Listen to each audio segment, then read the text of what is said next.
دورا سوریه یا مافی مروان ایرو راپورتک بلاف کرو تیدرا گهانده کود آدارا بوریده شست ایریش لسر بنگهن خدمتگزاریان لسوریه هاتنه پیک آنین. هر لگوری تورا ناف بوری بلگه کریا کوچلو هشت جوان ایریشان لسر دست رژیم اسد هاتن پیک آنین و شش ایریش جعالی رخصتنا داعش یا تروریست و هات انجام دان. هر وها دو ایریش لسر دست هیزن روسی و گروپیم بسر اپوزیسیون و هاتن پیک آنین و ایریشک جعالی هف پیمانی ناف دولتی و هات انجام دان. هر وها ایریشک جعالی کسنن ناس و هات پیک آنین. هر لگوری تورا سوریه یا مافی مروان در راپورت خود اشکره کرد که او بنگهن که هاتنه ارمانج کرن جو آدار ای سال و نه جوان آواهیم بنگهی بون و نه بنگهن پروردهی و نه دن بنگهن اولی و سه بنگهن پزشکی و سه دن بنگهن روشنبیری بون. هروها دو جوان کامپین پنابران بون و بنگهک تایبت به مافی مروان. همان راپورت تکسکر کو پشتی لکولینن تورا سوریه یا مافی مروان پیرابو بو هات دیار کرن کو تو بنگهن سربازی ناوان بنگهن خدمتگزاری ده ین کو هاتن ایریش کرن تو نبون. همان راپورت دازانین کو جدما آگربست نابرا رژیم اسد و چکدارن اپوزیسیون ده 27 صبات ده هات راگهاندن اپراسیون اسمانی جعالی هیزن رژیم و کم بونه ل جعالی کیدن و او راپورت کسکر کو آگربست جعالی رژیم و هات بن پیکرن بکشتن و بمباران کرن و گرتن و گوت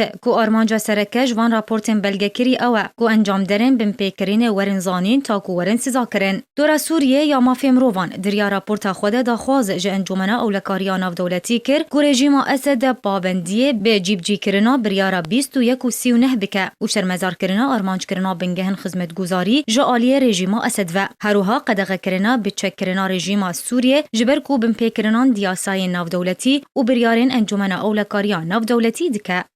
لاوا عبدو آرک